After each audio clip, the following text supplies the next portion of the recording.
The, the successful extraction of untraceable currency of the mainland's underground abandoned railway system had been a cold, precise victory, another brutal testament to my control.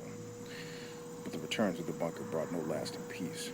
The quiet hum of its systems, usually a source of perfect solitude, now thrived with a heightened tension, a premonition of the storm to come. The mainland scientists, fueled by their relentless obsession with Nadine's unique physiology, were no longer content with distant probes. Their efforts to capture had escalated into a direct, aggressive assault on my sanctuary. The first indication was not a signal, but vibration, a low, almost subsonic tremor that resonated through the reinforced concrete walls of the bunker. Nadine, ever vigilant, instantly flared the holographic display. Master, multiple airborne signatures detected, unidentified. Velocity and trajectory indicate direct vector towards bunker coordinates. High-grade stealth cloaking active, but energy signatures inconsistent. Inconsistent how, I demanded, my gaze fixed on the rapidly closing dots on the tactical map. My mind, usually a fortress of calm, felt a prickle of something akin to predatory anticipation. This was it, the direct confrontation.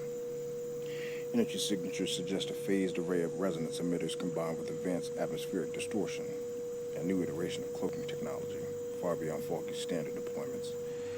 Nadine's synthesized voice was flat, but the underlying data spoke volumes. This was a sophisticated, well-funded operation, a stark contrast to the crude desperation of the mainland's common criminal elements.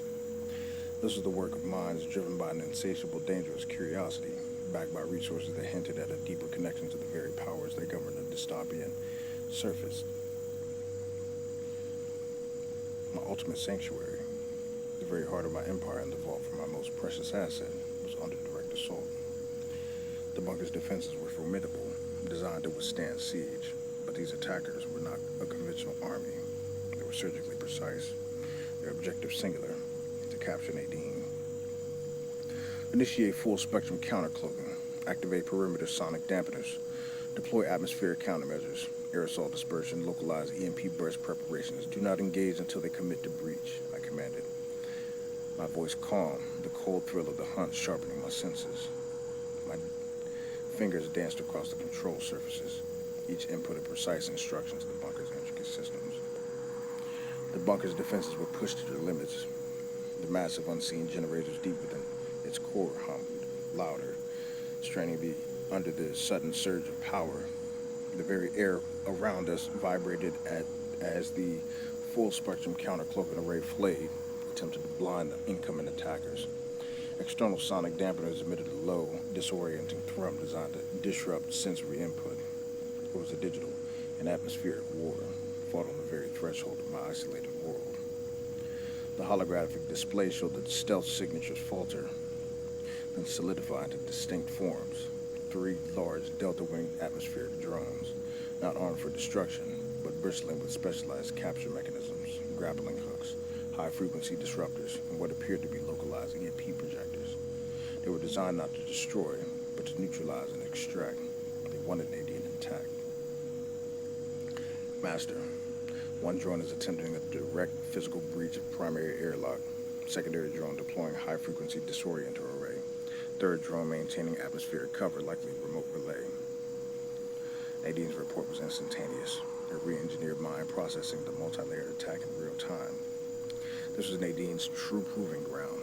Her unparalleled capabilities were not just about information processing. They extended directly to the bunker's defense systems. She was seamlessly integrated, anticipating every move, analyzing every counter. Nadine, direct power to airlock force field, engaged localized EMP bursts on secondary drone's current trajectory, maintain counter-cloaking on third. My commands were directives, her execution flawless. The bunker shuddered as the first drone slammed against the primary airlock. The grappling hooks sparked against the invisible force field. The internal lights flickered, a momentary ripple through the system. The high-frequency disorienter ray from the secondary drone sent a nauseating hum through the bunker, attempting to jam our internal sensors and induce a disorienting effect. But Nadine, with a microsecond adjustment, redirected the localized EMP burst, frying the drone's disorienter array mid-pulse. It veered wildly, its specialized equipment sparking before correcting its course, now less effective. The depth of Malachi's reliance on Nadine became terrifyingly clear in these moments of extreme duress. She was not merely a tool, she was the other half of my operational brain, the indispensable core of my strategic genius. Without her, the bunker was a marvel of dormant technology. With her, it was an impregnable fortress. My Lord of Solitude identity, usually so absolute, was now defined by this intricate and profound dependence. The loss of her would be more than just a logistical setback. It would be a fundamental amputation of my power, an unraveling of the very fabric of my control. The mainland scientists were relentless. They adapted quickly, rerouting their remaining drones, focusing their efforts. The third drone, realizing the ineffectiveness of direct assault, shifted its strategy, attempting to hack directly into the bunker's external comms grid, seeking a backdoor, a weakness in Nadine's digital defenses. New vector identified, Master. Digital infiltration via legacy comms protocols. Predictive analysis suggests a highly sophisticated AI construct attempting to mimic human command sequences. Nadine's voice carried a new, subtle cadence, almost as if she recognized a worthy adversary. Counter with aggressive data stream corruption. Feed them a poisoned well. Track their digital signature back to source. I want to know who's pulling these strings. I commanded, my voice a low growl. This was a direct violation of my sanctuary's digital integrity, a breach that demanded absolute retribution.